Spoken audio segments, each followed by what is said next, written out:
নমস্কার বন্ধুরা, আপনাদের সামনে এসে হাজির হয়ে গেছি আমি আরতি। প্রতিদিনের মতো আজকে করে দেখাবো সহজ সরল সিম্পল অথচ দুর্দান্ত স্বাদের একটা সয়াবিন রেসিপি। এটা নিরামিষ করে করব। তো দেখুন বন্ধুরা, আমি প্রথমে কড়াইতে তেল দিয়ে দিয়েছি, সরিষার তেল তো গরম হয়ে গেছে।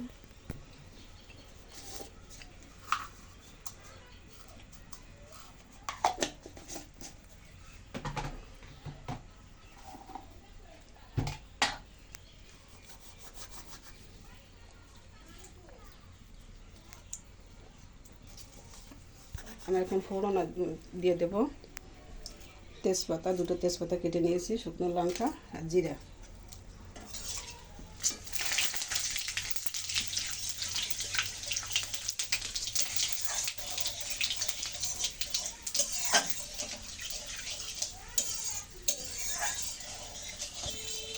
বন্ধুরা, ফোড়নটা সুন্দর করে ভেজে নিয়েছি।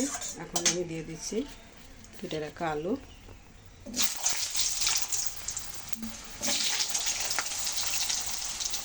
আমি নিয়ে নিচ্ছি কিছু কচু, ছোলা কচু, এখানে বেটে আলু নিয়েছি আর হাফ আলু কচু নিয়েছি। বন্ধুরা, আমি কিন্তু ফ্রাইগুলো ভেজে নিই, একসাথে এভাবেই রান্না করে আমাদের দেখাবো।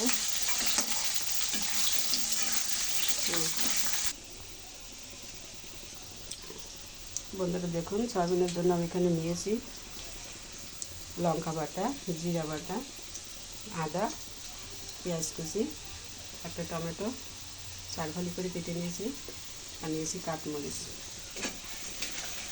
অর্থাৎ চই ঝাল। চই ঝালটা আমি এখন দিয়ে দিচ্ছি।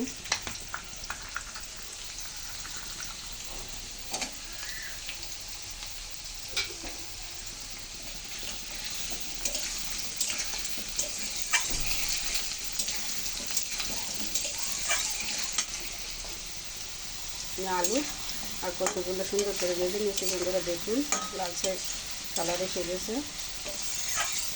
এখন দিয়ে দিচ্ছেন এখানে সয়াবিনগুলো।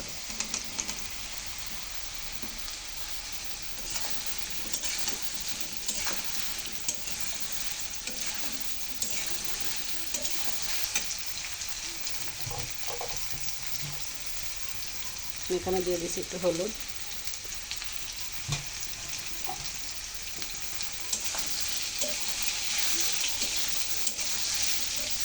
বন্ধুরা দেখতে থাকুন। বন্ধুরা, আপনারা অনেকেই কিন্তু আমার কাছে প্রশ্ন রাখতে পারেন যে আমি অধিকাংশ সময় কিন্তু নিরামিষ রেসিপি দেখাই আপনাদের। তার কারণ হচ্ছে আমরা সপ্তাহে 2 দিন খাই না মাছ, রবিবার বৃহস্পতিবার। আর মাংসটা প্রায় আমাদের খাওয়া হয় না ঘরে, কারণ আমার স্বামী খায় না।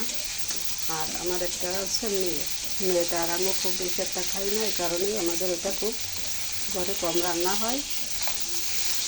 এই জন্য ওটা আপনাদের বেশি একটা দেখানো হচ্ছে না। তো বন্ধুরা দেখুন, দেখতে থাকুন, আমাদের সাথে থাকুন।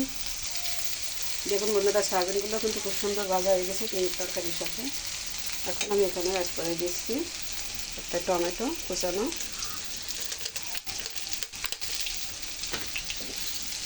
এটা দিয়ে আমি আরও কিছুক্ষণ কষাবো।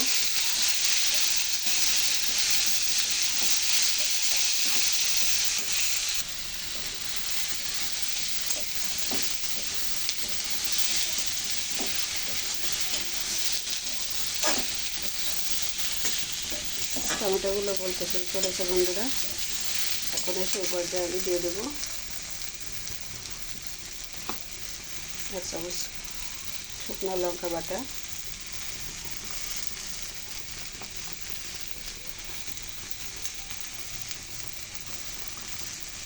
1 চামচ জিরা বাটা,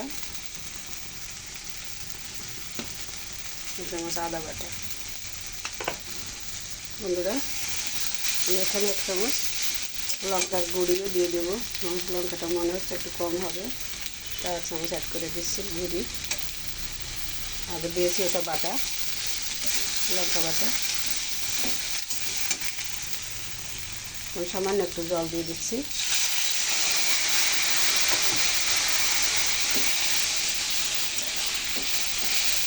এখন এটা নেড়ে চেড়ে কষাতে থাকবো।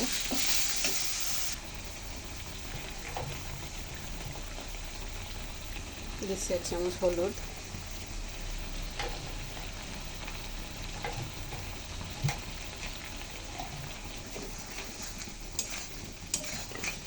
এখন ভালো করে কষাতে থাকতেছে যতক্ষণ না সয়াবিন থেকে তেল ছাড়ছে, এটা কষাতে থাকবে বন্ধুরা।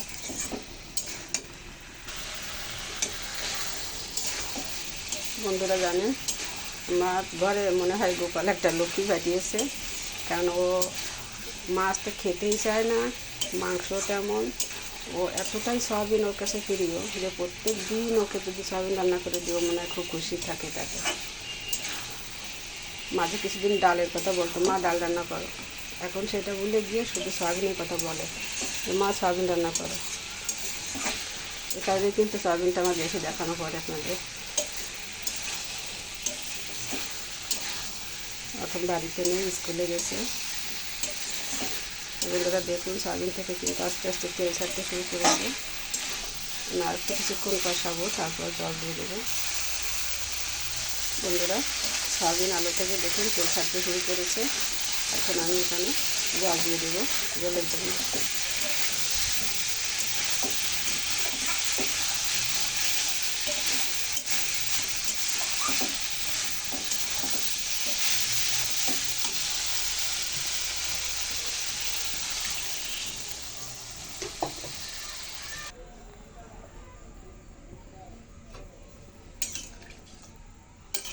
বন্ধুরা দেখুন, আমি কিন্তু এখানে যথেষ্ট পরিমাণে জল দিয়েছি, কারণ আমার কাছে মনে হয় যেন তরকারিতে একটু জাল না হলে স্বাদ আসে না, তাই আমি একটু বেশি পরিমাণে জল দিই অধিকাংশ সময়।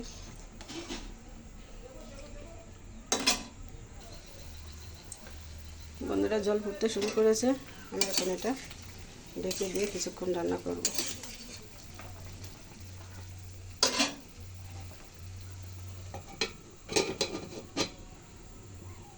দেখতে থাকুন বন্ধুরা।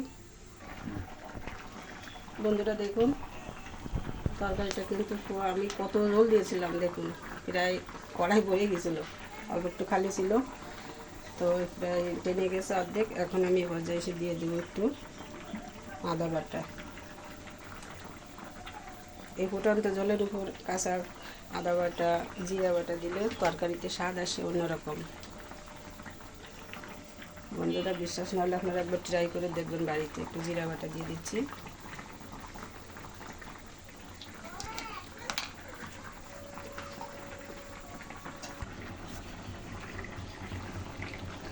বন্ধুরা আমি দিয়ে দিচ্ছি এখন স্বাদ মতো লবণ।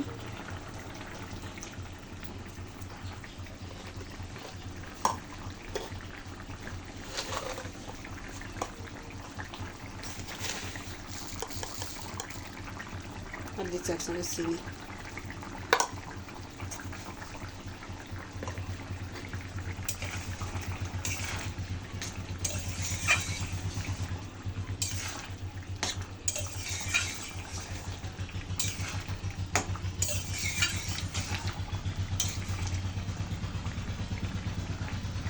দেখুন বন্ধুরা, আর এটা ছিল কচু, কচুগুলো কিন্তু সেদ্ধ হয়ে গেছে, আলু সেদ্ধ হয়ে গেছে ঠিকভাবে, জলটাও ঘন হয়ে আসছে।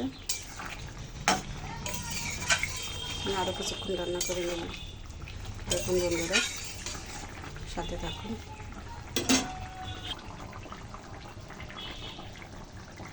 বন্ধুরা এবার যে এখন আমি দিয়ে দিচ্ছি কেটে রাখা টমেটোগুলো।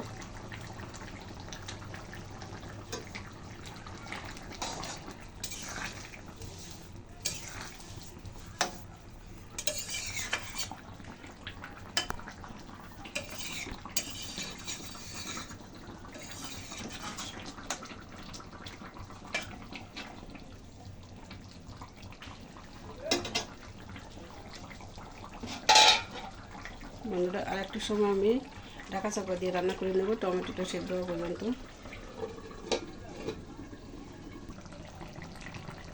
বন্ধুরা সয়াবিন তরকারিটা কিন্তু ঠিকঠাক মতো হয়ে গেছে। আমি চুলার আঁচ কমিয়ে দিয়েছি। এখন আমি মিশিয়ে নেব জিরার গুঁড়ি, ভাজা গুঁড়ি 1 চামচের মতো দিয়ে দিলাম, আর দিয়ে দিচ্ছি গরম মশলা, এটাও ভেজে রাখা, দিয়ে দিলাম পরিমাণ মতো, ভালো করে মিশিয়ে নিচ্ছি।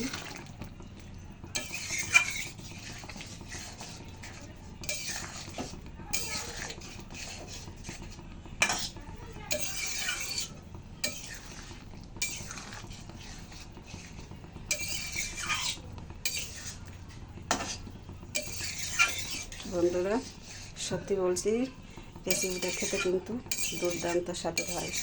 আপনারা প্রয়োজনে আসেন আমার কাছে, আমি আপনাদের এটা করে খাওয়াবো। আর তার আগে আপনারা বাড়িতে একবার ট্রাই করে দেখবেন, সত্যি অসাধারণ লাগে খেতে। এটা এখন হয়ে গেছে, আমি এটা এখন পরিবেশন করে আপনাদের দেখিয়ে দেব।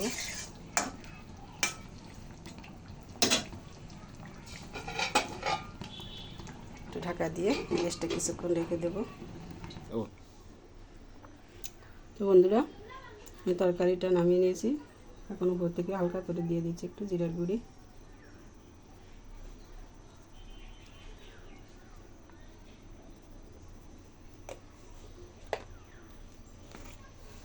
আর দিচ্ছি একটু গরম মশলার গুঁড়ি।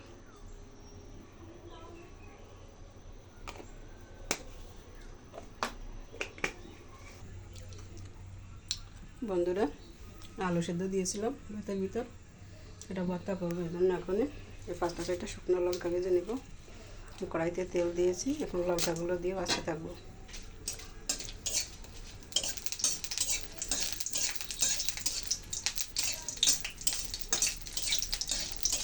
বন্ধুরা, শুকনো লঙ্কা ভাজতে গেলে তেল দিয়ে সাথে সাথে লঙ্কাগুলো দিয়ে 2-4 মিনিট ধরে ভাজতে হয়, তাহলে এই লঙ্কাগুলো একটা ঘ্রাণ আসে অন্যরকম। আর তা যদি না হয়, তেল গরম হয়ে গেলে যদি দিতে হয়, ভালো করে তেলটা গরম করে চুলার আঁচ বন্ধ করে দিয়ে ওই তেলের ভিতরে ভেজে নিলেও সেই লঙ্কাগুলো ভালো হয়।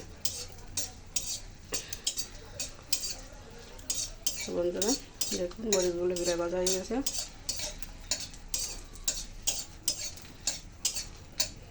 আমি এখন চুলার আঁচটা বন্ধ করে দিচ্ছি। বাকিটুকুই গরম তেলের ভিতরে হয়ে যাবে। এভাবে মরিচগুলো ভেজে নিলে খুব মুচমুচে হয়, এবং আলু ভর্তা বা যে কোনো ভর্তা করলে সেটা স্বাদ হয় ভালো, ঘ্রাণ হয় মরিচে।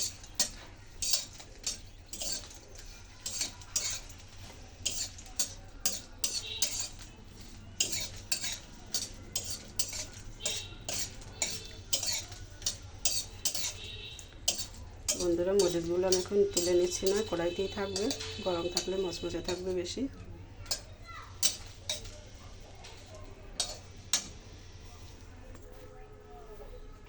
বন্ধুরা, আমি আলুটা ভালো করে ম্যাশ করে নিয়েছি, এখানে নিয়েছি পর্যাপ্ত লবণ, আর নিয়েছি এই শুকনো লঙ্কা।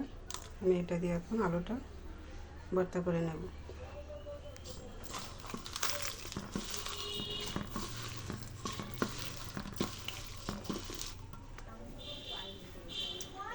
বন্ধুরা, আমি তেল নিয়েছি, আর লঙ্কা আর মরিচ, এই শুকনো লঙ্কা আর লবণটা বেশ ভালো করে আমি দেখুন একদম মিহি করে মিশিয়ে নিয়েছি। অনেককেই দেখি কিন্তু এই লঙ্কাটা ভাঙে, কিন্তু ঠিকমতো ভাঙা হয় না, অর্ধেক অর্ধেক ভাঙে। কিন্তু দেখুন, আমার কাছে মনে হয় যেন এরকম করে মিশিয়ে দিলে সেটা খেতে ভালো লাগে। তো বন্ধুরা দেখুন,